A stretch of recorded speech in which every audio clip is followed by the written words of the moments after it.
Bom, pessoal, nós falamos sobre transtornos de personalidade. Tá? É importante ressaltar que um transtorno tem um conjunto de características e sintomas que envolvem. Tá? No 3.4, qual é a página? 34. De maneira que há prejuízo no funcionamento do indivíduo. Então, um transtorno, quando a gente sabe que é um transtorno, tem alguns que tem alguns traços, é uma coisa. Agora, transtorno não, ele já causa prejuízo no funcionamento do indivíduo. Tá? Ele deixa de ser uma pessoa normal, ok? Não se pode sair por aí classificando pessoas, tá? Sem o devido conhecimento. Aquele camarada ali, ó, aquele esquizoide, ó. Aquele lá é paranoico, calma, é assim. Sem o diagnóstico que pode ser emitido por profissionais competentes da psicologia e da medicina, tá? E também da psicologia e da medicina, especialmente da psiquiatria. Falando nisso, na próxima aula nós vamos ter um psicólogo. Tivemos aqui um psicanalista, agora nós vamos ter um psicólogo e pastor, tá? Psicólogo e pastor. A aula que você podia faltar é hoje. Hoje você podia faltar, mas a que você não pode perder é da semana que vem. A próxima? Se você perder... Mas semana passada te foi a mesma coisa. É melhor não perder nenhuma, né? Isso é psicologia, meu irmão. Estamos aplicando aqui a psicologia, tá? Aplicando ela. Isso. Olha, quando você tiver, isso aqui é um subsídio que eu vou colocar no grupo depois. Quando você estiver com baixo autoestima, o que você deve fazer? Quem já teve com baixo autoestima? Isso aí não tem, não. Irmão. Hoje eu não estou com vontade de ir pro culto. Hoje eu não estou com vontade de trabalhar. Você queria ter ficado na cama. Irmão, peraí. Hoje eu não queria ir nessa aula de teologia não, mas vim arrastar. Mas eu nunca vi alguém chegar assim e ver aquela mesa preparada com Tá com baixa autoestima. Ele falar que não tá com autoestima de não comer. Pra praia, né? Então. Quem está aqui pela primeira vez hoje? Levanta a mão aí. 1, 2, 3, 4. Deus abençoe. A senhora é a primeira vez também? Aqui é. Que pecado, não? Isso está redimido agora. Bem-vindos, viu? Bem-vindos. Vamos lá. Se você tiver com baixa autoestima, eu vou falar rapidinho aqui o que você deve fazer. Primeiro, não se compare com os outros. Você se comparar com os outros vai te trazer baixo autoestima. Tá? Dá razão à vaidade tóxica, a cobiça, a depreciação. Por mais que você seja bom em alguma coisa, sempre haverá qualidades em você que o outro não tem. Tá? E vice-versa. Você tem qualidades que aquela pessoa não tem, e ela tem qualidades que você não tem. Você precisa valorizar as qualidades que Deus te deu e valorize dos outros também. Glória a Deus. Não fique se comparando, por que ele é assim, por que ele é ousado e eu não sou? Por que ele tem e eu não tenho? Por que ele é desse jeito? Para com isso, isso aí é tóxico para a sua alma. Somos indivíduos. O que quer dizer a palavra indivíduo? Cada um é um. Não precisa nem imitar o jeito que o outro prega, Deus vai te dar o seu jeito de pregar. Aleluia. O outro de ser, tá? A grama do vizinho é mais bonita, até você descobrir muitas vezes que ela é artificial. Cuidado. Não se entregue aos pensamentos negativos, irmão, como eu disse para Camila agora há pouco, mente é terra de ninguém. Olha só. Quem já teve um pensamento ruim? Eu já tive tanto. Hoje? Hoje não, graças a Deus. Mas vem ou não vem? Todo dia vai. Se você não quer aquele pensamento, mas não adianta, eles vão vir. Agora, eu sempre costumo dizer o seguinte: um pássaro ele pode até voar sobre a sua cabeça. Você não pode deixar ele fazer ninho. Lógico. Os pensamentos ruins, vem ou não vem? Mas você vai ficar alimentando eles? Joga fora, pelo amor de Deus, joga no lixo. Vai exercitando a sua mente. O que Paulo diz? Eu quero trazer a memória. Paulo não, Jó, no livro de Jó. Eu quero trazer a memória só aquilo que me dá esperança. Vem aquela coisa ruim que aconteceu com você há 5 anos atrás. E você vai lá e fica alimentando. Aconteceu mesmo. Não, peraí. Chega, em nome de Jesus, para com... Não, sai, show. E começa a trazer pensamentos bons. Aí o pensamento ruim vem, fica batendo na porta. Eu quero entrar. Você põe pensamento bom. Daqui a pouco ele entra, você joga ele pela janela. Tem que lutar contra ele. Pode deixar entrar. Tem gente que fica alimentando pensamentos ruins. Isso aí mesmo. A maior batalha da nossa vida, irmãos, acontece na nossa mente. Tem um livro da Joyce Meyer, todo mundo tem que ler, que é Campo de Batalha da Mente. Tá? É um campo de batalha da mente. Por isso que quando os pessimismos, dúvidas, inseguranças não podem decidir o caminho da sua vida. Isso confunde a realidade com o que é somente imaginação. Quem já passou perto de um local? Uma vez eu estava passando perto de um local, São Maria Helena, passou Paulo, e um barulho eu trabalhava na usina Santa Rita. E um barulho, uma onça, aquele barulhão no meio da palha. Falei, tem uma onça aí. Quando eu fui ver, é um ratinho lá dentro. Eu com medo do rato e o rato com medo de mim. Mas o seu pensamento, você passar num lugar escuro, começa a vir os pensamentos, começa. De noite, ele anda no cemitério, Ângela, meia-noite, em frente ao cemitério escuro e sozinho. Já aqueles pensamentos começam a povoar a sua mente, irmão. Você tem que tomar cuidado. Tá? Às vezes você está dentro de casa sozinho, escuta um barulhinho lá, já imagina um ladrão entrando. Calma, controle a situação e vá ver o que é, né? Vamos lá, lamentações, perdão que eu falei, Jóia, lamentações.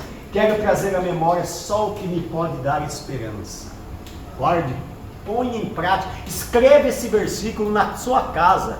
Vai lá e põe um quadro dele, todo dia lê ele. Que é o Lamentações 3:21. Eu quero trazer à memória só aquilo que me dá esperança. Tá bom? Pode me dar esperança. Terceira coisa, para combater a baixa autoestima, não seja os seus erros. Quem já errou aqui alguma vez? Não, conta. Quem nunca errou? Não vai achar ninguém. Não veio hoje. Não veio? Tá, faltou. Tá bom. Eu sei que é difícil sentir bem depois de errar, principalmente dependendo das consequências dos erros. A gente se coloca para baixo e começa a punir-se pelo que fez. Tudo bem. Isso pode acontecer? Pode. Mas isso tem que ser um momento. Tem que ser dominado, né? O problema é quando isso passa a ser um estado. Ok? Aí precisamos praticar a autoaceitação e a autocompaixão. Você, fala para a pessoa do lado, você não é o seu erro. Você não é. Os seus erros acontecem porque você é um ser humano. E ser humano falha ou não falha? Falha. A gente olha alguém no púlpito assim, irmão, e fala, nossa, olha, é um super-homem. É uma super-mulher. Ela tem falhas como você tem. Mas Deus transforma, meu irmão. Transforma. E a gente vai errando e Deus vai perdoando e a gente vai levantando, vai caindo. Para de errar, não peques mais. Mas o senhor pecou já essa semana? Graças a Deus, não. Um dia.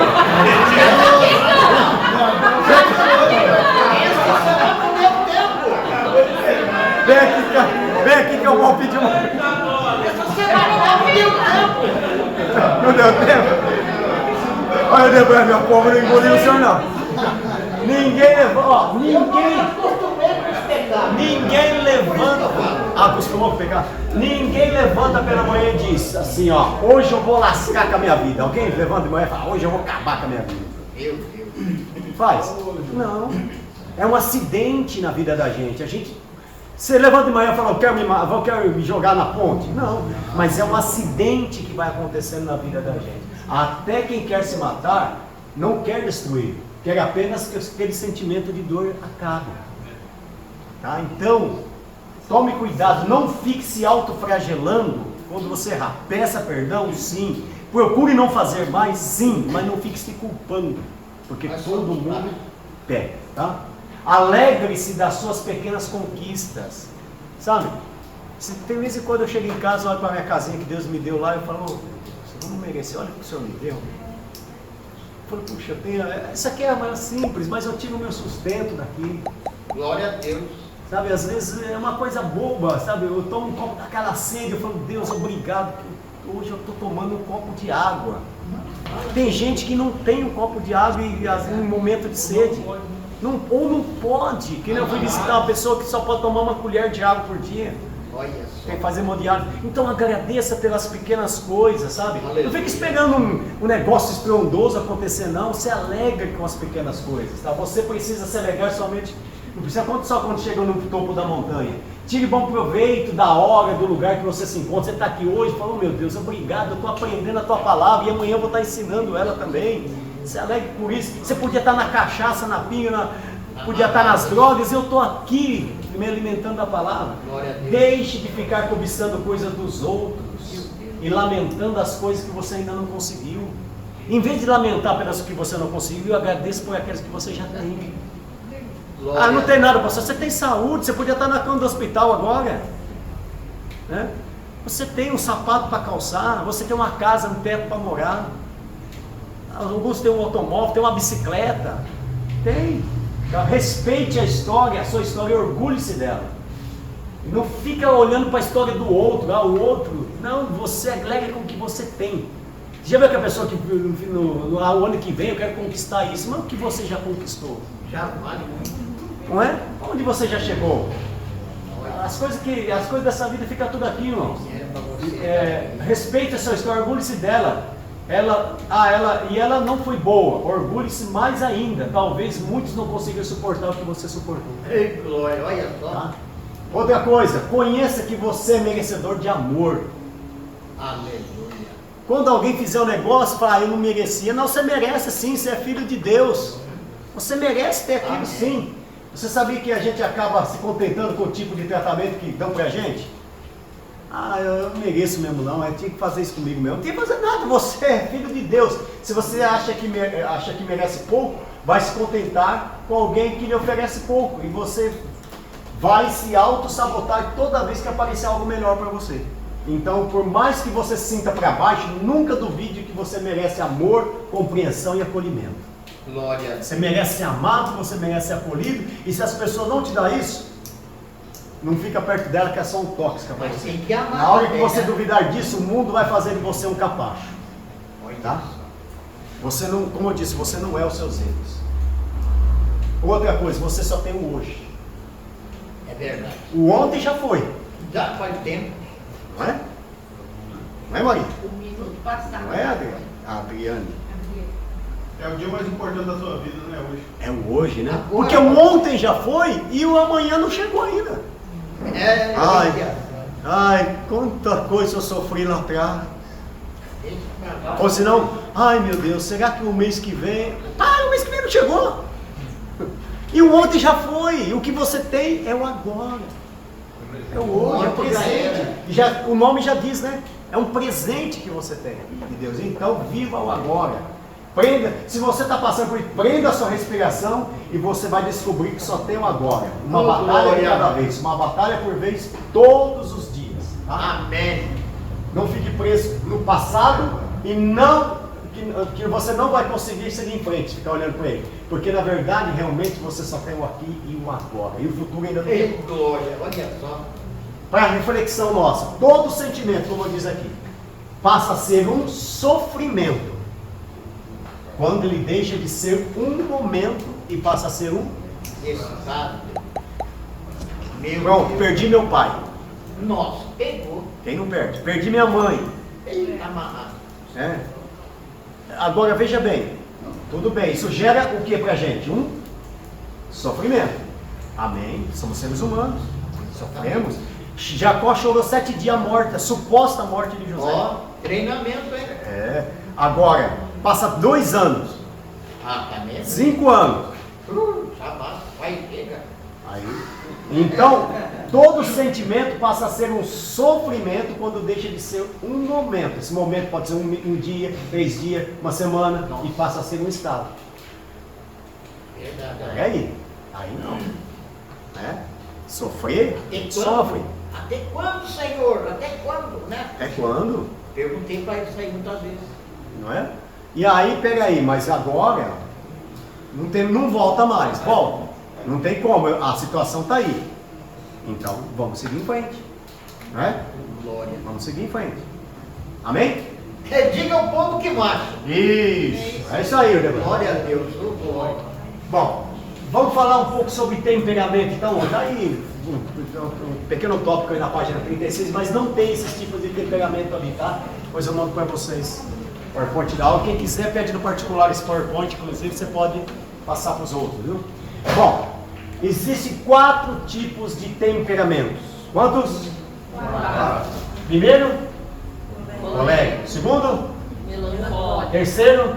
Fleumático. E o quarto? Sanguíneo. Então, será que você é fleumático, colérico, sanguíneo ou melancólico? Tá? Alguns podem ter, voltando aqui, uns traços, tá?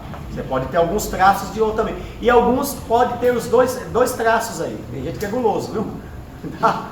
Mas vamos ver vamos ver se você consegue identificar se você é colérico, se você é sanguíneo, se você é fleumático, tá? Não deu tempo de a gente falar aqui dos desvios de temperamento, né? A minha esposa falou que eu sou narcisista. Meu Deus. Mesmo, pastor? Que isso? Tá amarrado aí. Ela identificou na hora falando que eu sou narcisista, mas não dá tempo porque essa O que uma o senhor outra anda hora aprontando, homem de Deus? fala aí para você descobrir o seu... Vamos lá. Bom, para isso eu vou trazer um profissional da área aqui também, para falar, e você vai vendo se você se identifica com algum desses daí, tá? Depois no final, pelo menos alguns deles você pode ter traços de outros, mas um deles vai sobressair mais em você, mesmo que você tenha alguns traços de outro temperamento. Não, narcisista não, masoquista. Masoquista.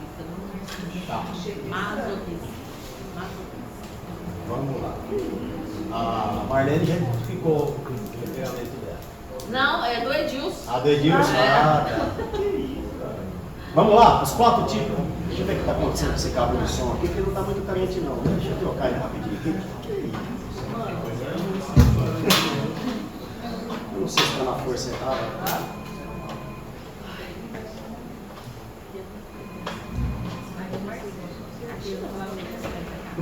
Isso é tendência a perder a roda. Deixa eu ver aqui. Eu acho que é um... Tá 220. Vamos lá.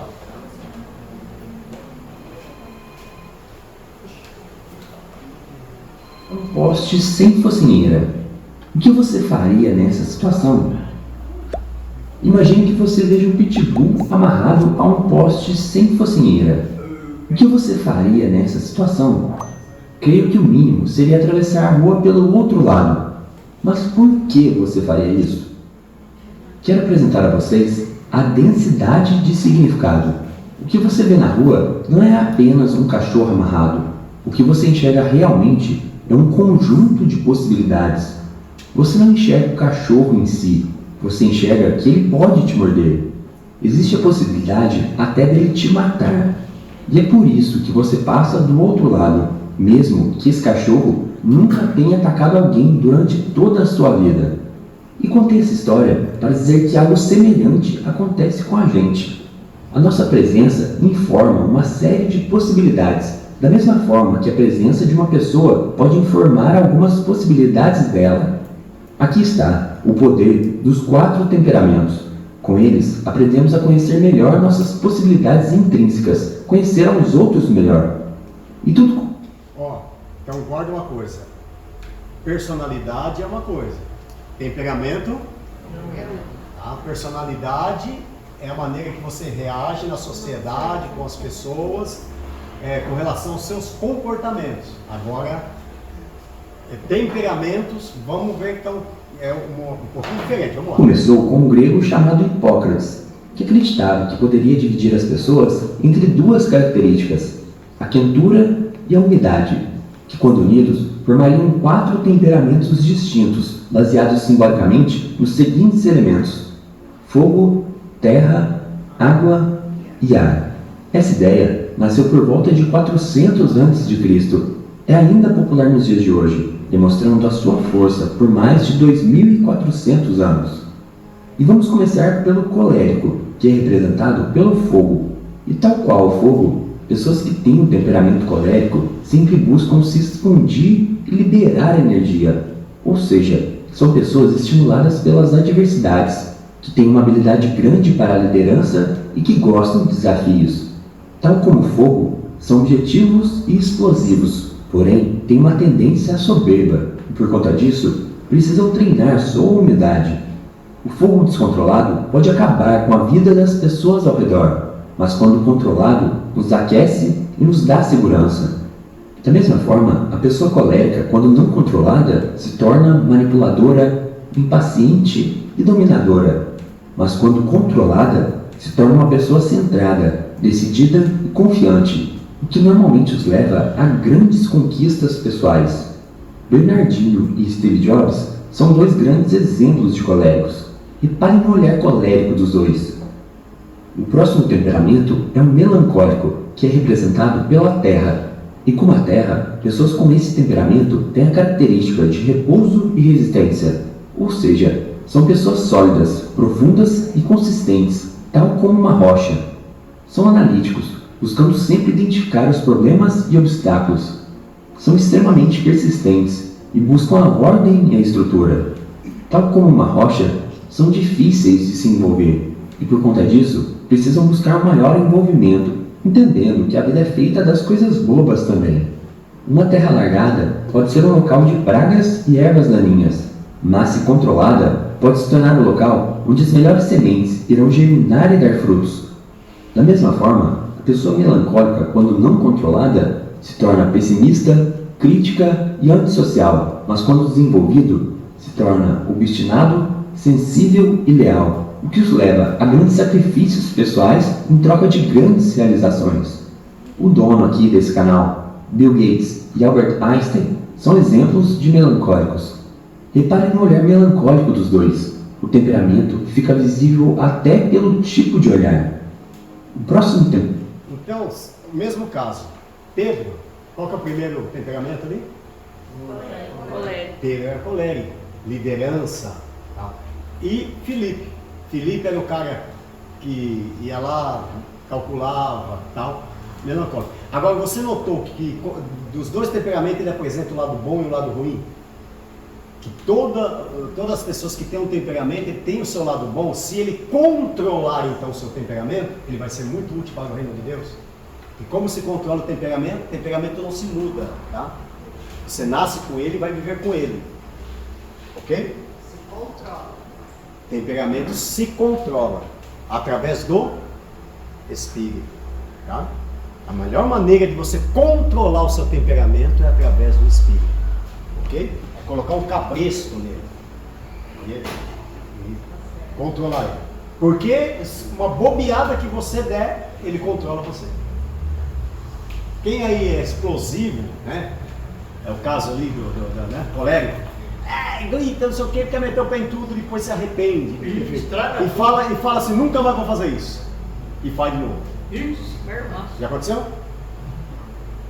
É o temperamento, o seu temperamento está ali. Tá? Então você precisa só controlar, ele não vai mudar. Você vai ter sempre aquele temperamento. Ele só precisa ser controlado. O temperamento é o fleumático, que é representado pela água. E como a água, pessoas fleumáticas buscam um repouso se adaptando ao exterior. Ou seja, são pessoas tranquilas, pacientes, que conseguem se adaptar em qualquer ocasião.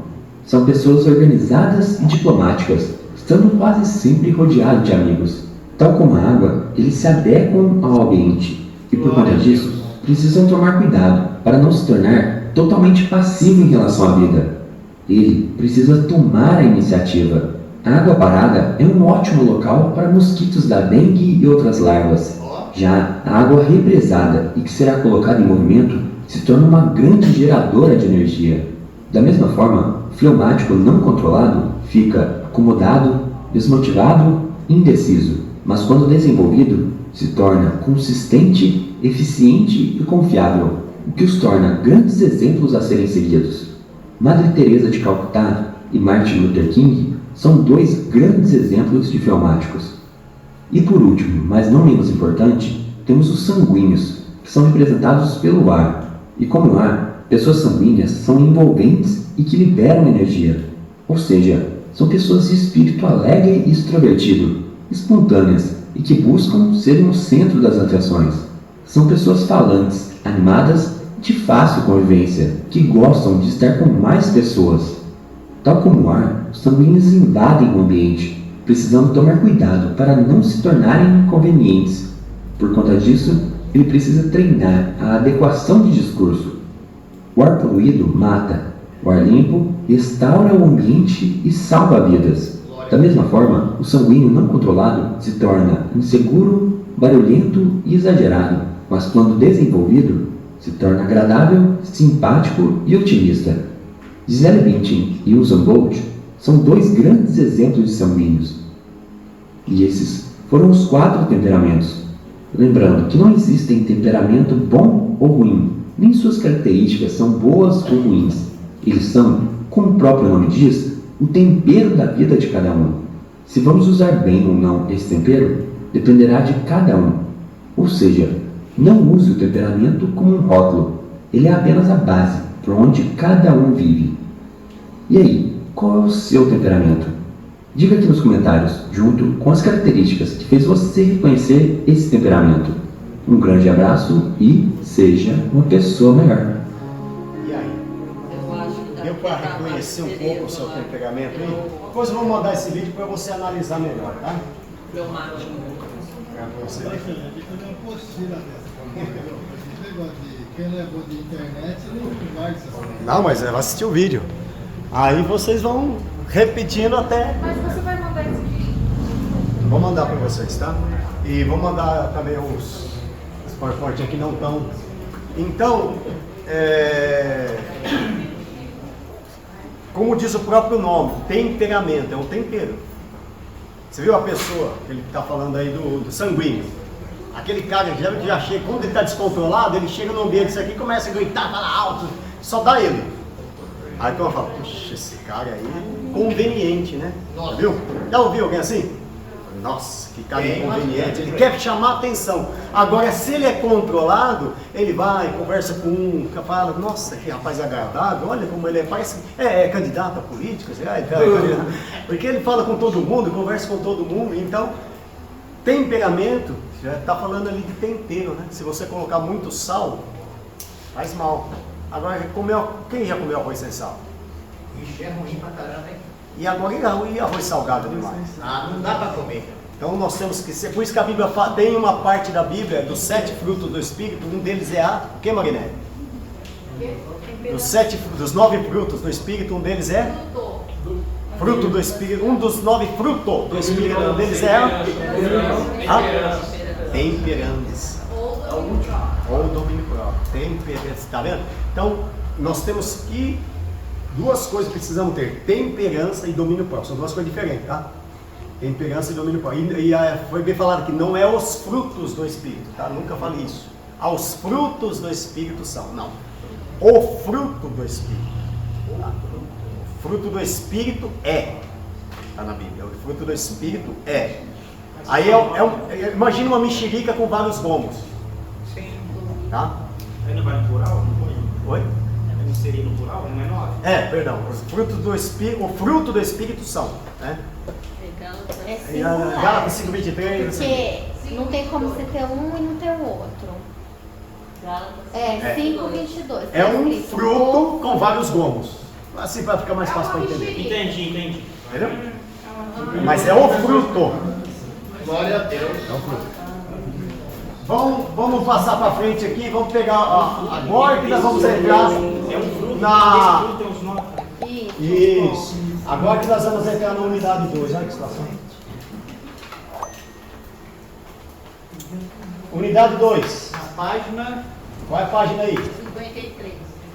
53. O conselheiro.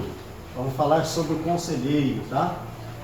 Habite ricamente em vós a palavra de Cristo. Olha o que diz em Colossenses 3,17. Instruindo-vos e aconselhai-vos mutuamente. A Bíblia manda a gente se aconselhar um com os outros. É bíblico. Quando nós perguntamos aqui numa aula, todo mundo pode aconselhar? Sim. Um mais novo, fiz essa pergunta na outra aula. Um mais novo pode aconselhar o mais velho? Sim ou não?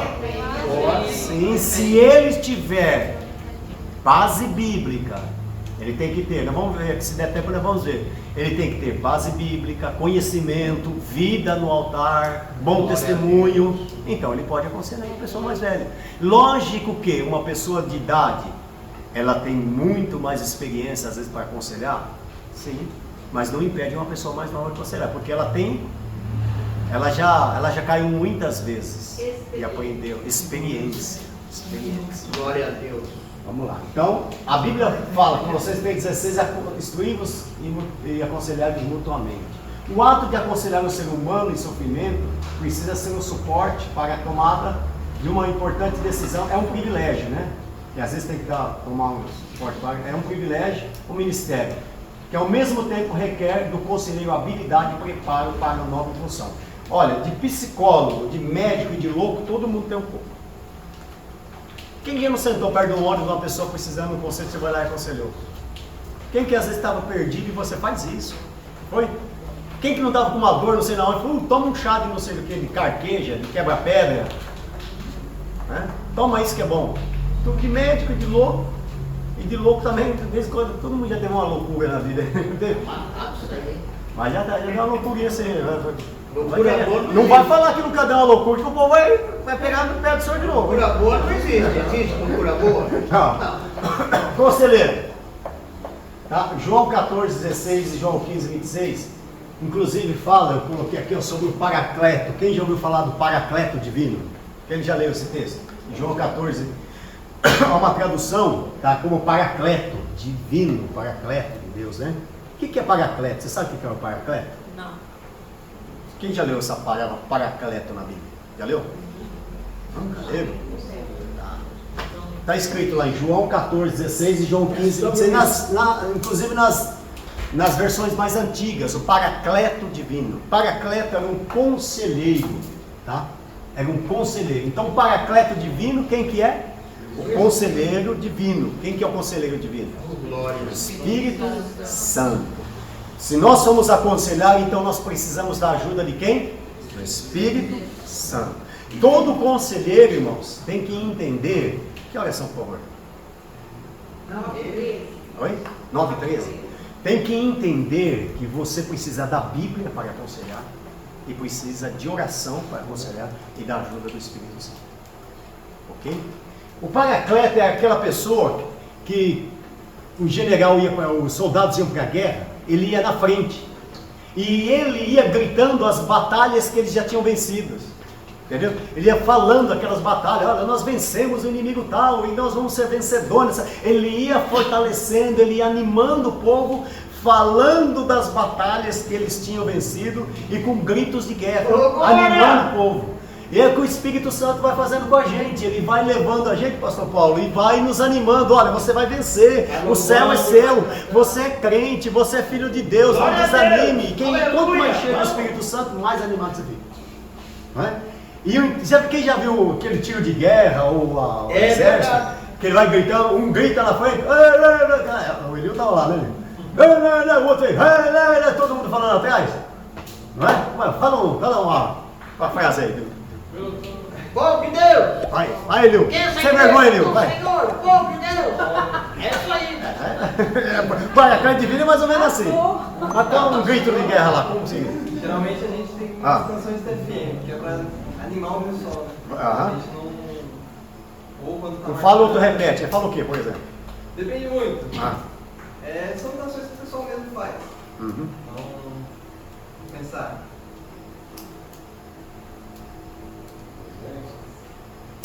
Você está tomado pelo Espírito Santo, agora o negócio é aquilo.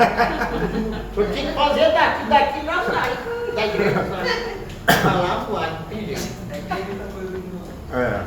Não, você qualquer uma. Fala aí. Vai. Bom, vou deixar claro que isso aqui era cantado no exército. Isso, tá? no exército, vai. Quando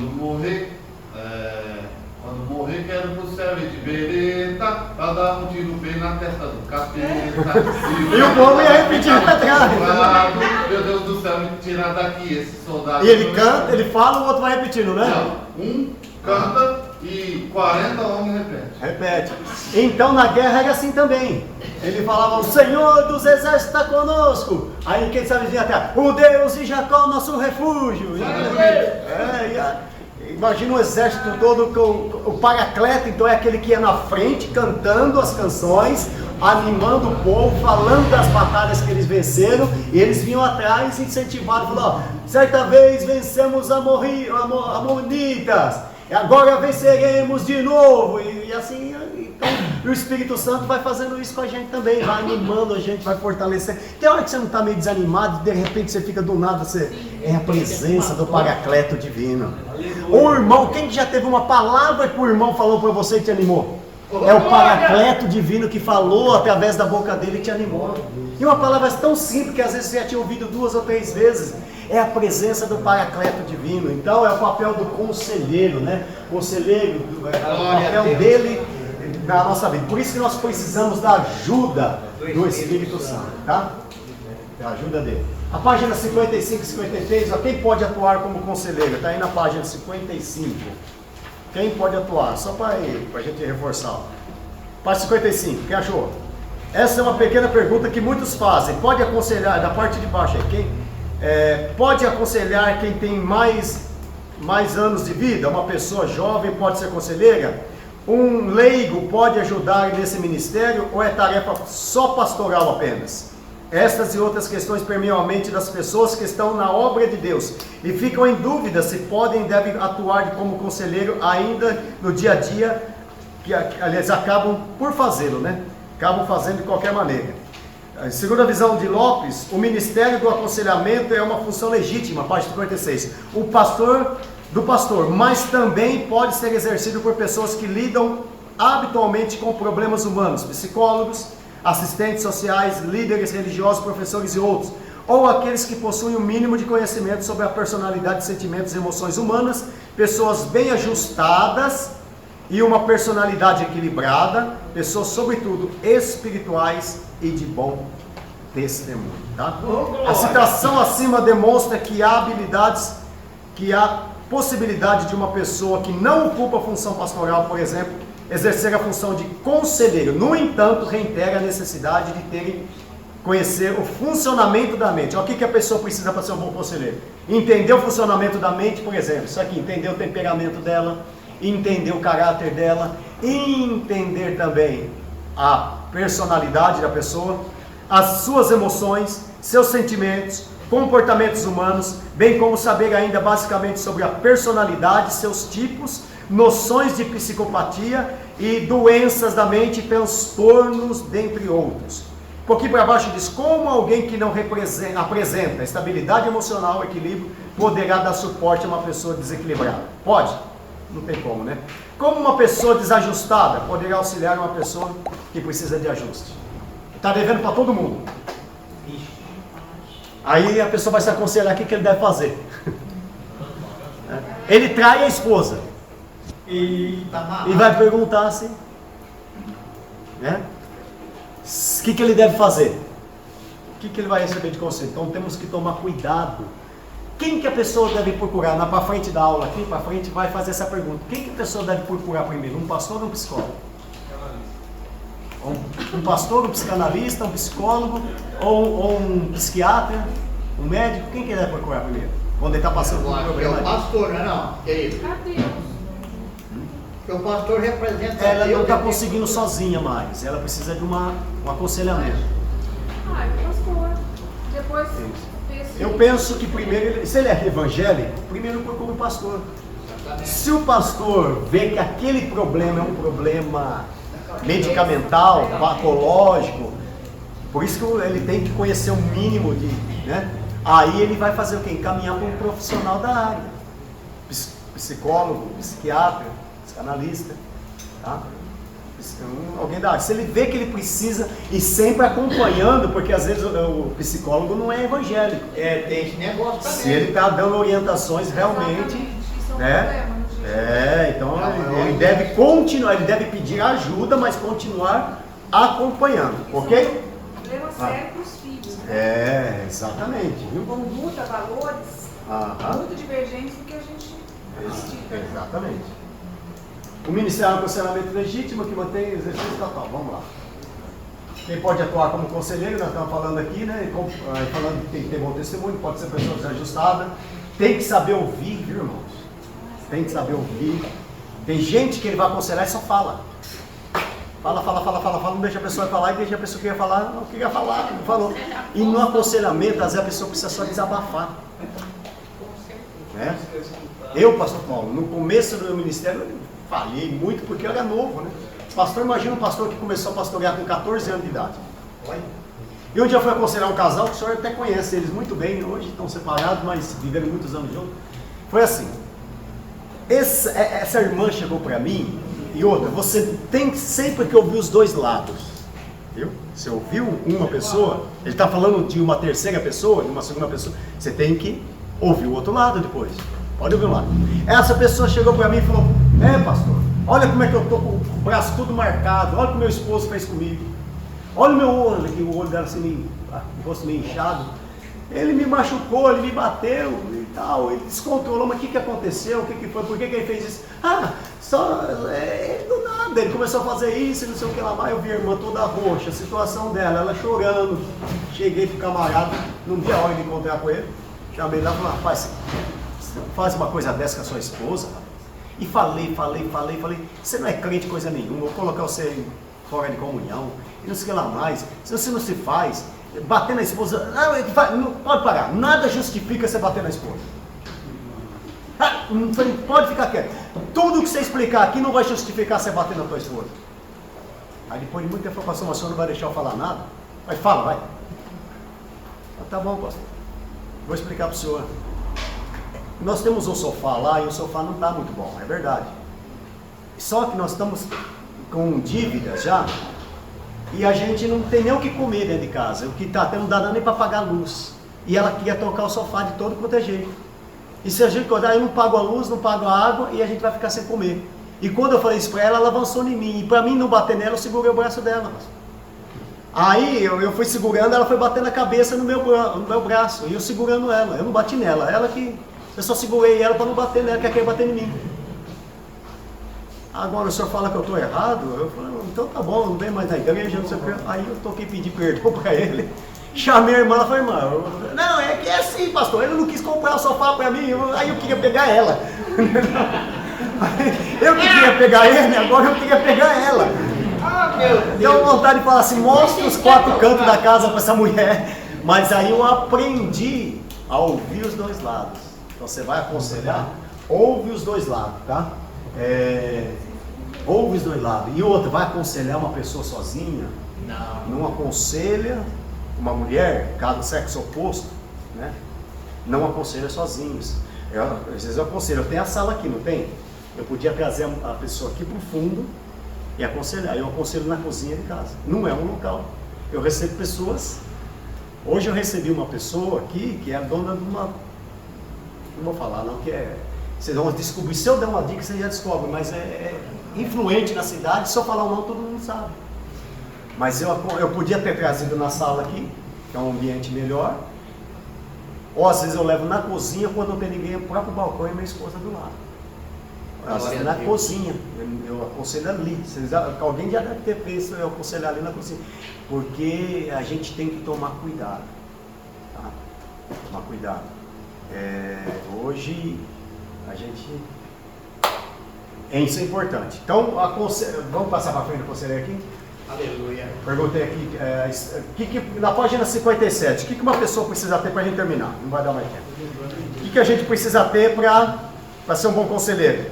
Alguns requisitos aí, vamos ver? Página 57, característica de um conselheiro. Há várias, quem achou aí? Página 57, final. Há várias características que precisam estar presentes na vida do conselheiro, contrário, o Ministério do Aconselhamento ficará comprometido dentro de várias características consideradas conselheiro. Primeiro, tem que ter habilidade para aconselhar, saber ouvir, né? Primeiro você ouve tudo. Quando Jesus foi aconselhar a mulher samaritana, o que ele fez? Quando trouxeram a mulher samaritana, perdão, vamos pegar outra.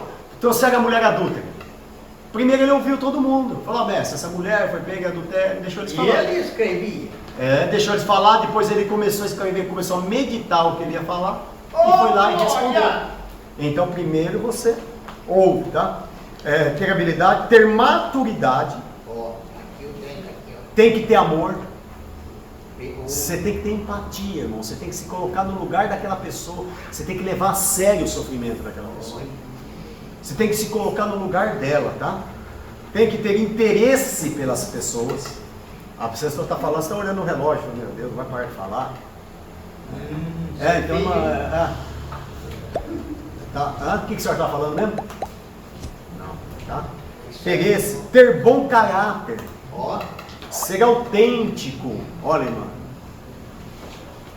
E outra, sabe, tudo que você fizer, faça segundo a palavra. Primeira coisa que eu chego aqui, eu falo quando a pessoa está sofrendo, vem cá, uma pergunta, você está servindo a Deus? Não estou. Vai continuar sofrendo. Vai continuar sofrendo. Porque com Deus a gente já sofre, imagina sem Deus. Será? Piorou. Fala, se você não entregar a sua vida a Jesus e deixar Ele cuidar, administrar a sua vida, eu sempre falo, nós somos péssimos administradores da nossa vida. Sim ou não? Sim. Então a gente tem que deixar Deus administrar. Eu falo, se você não deixar Deus, tá? Porque tem gente aí que vai aconselhar, ele vai lá, a pessoa com a vida torturada, assim diz o Senhor, você vai ser vencedor. Ai meu céu, a mulher tá caindo, a mulher tá fazendo um negócio errado. Se sair informando, eu tô tirando onde. E tomar cuidado quando você for aconselhar, que alguém vai receber aconselhamento de você. Mas por exemplo, porque a mulher ele já fez a maior papagaia, já acabou com a vida da esposa. Às vezes traiu, não sei o quê. E aí ele vai lá, como quem diz, eu vou me fazer de conta que eu vou me aconselhar para ela achar que eu estou procurando um jeito de mudar. Ou o filho que está fazendo coisa errada e a mãe fala, tá, vou lá para fazer de conta que... E aí ele quer te manipular. Cuidado, que às vezes ele vai querer te manipular. Ele quer ter uma lábia que eu vou te contar.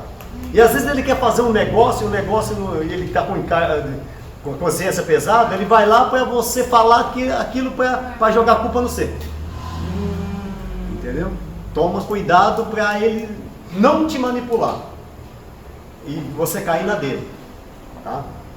Pastor, então, eu até quero, eu amo muito a minha esposa, aí começa a falar mal da esposa, mas esposa defeito, e o que acontece? Quando ele começa a falar mal, você começa, é verdade, a mulher é assim mesmo. Mulher é um bicho terrível mesmo. Eu tenho uma lá em casa. Epa! Eu tenho uma lá que é a pior. Mano, você vai... Mas não tem coragem de largar, né? Tem que tomar cuidado pra você não cair Aí vai largar e falar que ser honesto, mandou, né? franco, sensível, ter equilíbrio emocional. A pessoa tá falando, você fala, amor, sabe de uma coisa? Você não tem jeito mais não, vai. Eu já aconselhei você 10 vezes, você não muda. Calma, cada um tem as suas fraquezas, tem esse equilíbrio emocional. Ó o perigo. Deve conhecer a si mesmo e saber guardar sigilo. Falastrão não pode. Tem coisas que eu vou levar comigo pro caixão. Glória a Deus. Tem que De pegar a palavra de pastores, Deus mesmo. de pastores que nem a minha esposa sabe. Olha. E chegou até a perguntar, o que ele falou para você? E eu desconverso. Não é assim? Ela sabe muitas vezes. Eu desconversei. Que nem a minha esposa ficou sabendo. A pessoa confiou em mim.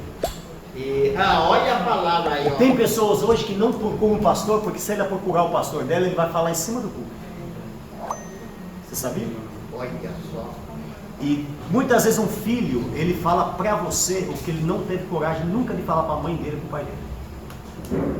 Verdade. E às vezes ele não teve coragem de falar pro pastor, porque ele não confia no pastor, porque ele sabe que o pastor vai subir no púlpito e vai sair falando pros outros.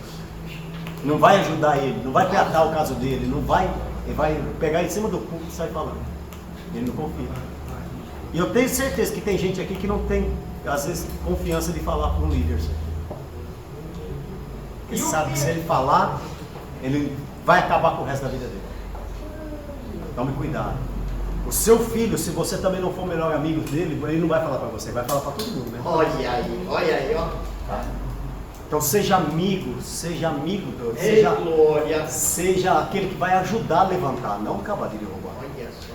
O conselheiro ele faz isso, ele ajuda a levantar. Nós somos chamados para isso. E eu já ouvi coisas, irmãos, que vocês ficariam horrorizados. E que hoje Deus levantou essas pessoas que estão seguindo em frente. Glória a Deus. Ajudamos em oração, fortalecemos a fé, porque somos fracos. E esses sinais acompanharão aqueles E freios. procure pessoas que, viu, Múlio, pessoas que realmente de confiança, companheiros. Porque tem pessoa que se você falar, amanhã ele vai usar isso contra Meu você. Deus. Né? Ele Ele vai te solta o usar folheto contra- de noite na rua. Eu já vi pessoas que foram pedir conselhos Isso é muito grave, viu? e depois usaram contra elas. Pena que o nosso tempo não dá mais, tinha tanta coisa para falar aqui, mas mandou a gente parar. Que horas são?